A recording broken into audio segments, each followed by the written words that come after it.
మాతృదేవో భవ. శ్రీ లలితా సహస్రనామ స్తోత్ర వైభవంలో మనం మరో అద్భుత ఘట్టానికి చేరుకున్నాం. ఈరోజు మనం తెలుసుకోబోయే శ్లోకాలు అమ్మవారిని సృష్టి స్థితి లయకారకమైన మహాశక్తిగా, మనలోని 3 అవస్థలను నడిపించే చైతన్యంగా పరిచయం చేస్తాయి. ఈ 5 శ్లోకాల సారాంశం మనకు అమ్మవారి సర్వవ్యాపకత్వాన్ని వివరిస్తున్నాయి.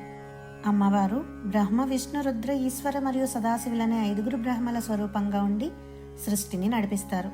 ఆమె శుద్ధ చైతన్యమయమైన పరమానంద స్వరూపిణి. మనం మేల్కొని ఉన్నప్పుడు అంటే జాగ్రత్త అవస్థ, కలలు కంటున్నప్పుడు అంటే స్వప్నావస్థ, మరియు గాఢ నిద్రలో ఉన్నప్పుడు అంటే సుషుప్తి అవస్థలో ఉన్నప్పుడు కూడా మనలో ఉండి సాక్షిగా నిలిచే చైతన్యం ఆ తల్లే. వీటన్నిటికీ అతీతమైన తుర్యస్థితి కూడా ఆ తల్లే. సృష్టి చేయటం, కాపాడటం, లయం చేయటం, తిరోధానం అంటే దాచిపెట్టడం మరియు అనుగ్రహించడం అనే 5 పనులను నిర్వహించే ఏకైక శక్తి అమ్మవారు. అమ్మవారు సూర్యమండలం మధ్యలో భానుమండల మధ్యస్థగా వెలుగుతూ ఉంటారు.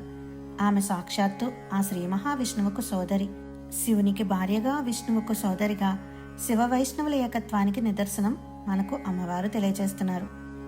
మన నిద్రలోనూ మెలకువలోనూ మనల్ని కనిపెట్టుకుని ఉండే ఆ జగన్మాత అనుగ్రహం ఉంటే మనకు ఏ భయమూ ఉండదు. సృష్టి అంతా ఆమె సంకల్పమేనని గుర్తించడమే నిజమైన భక్తి.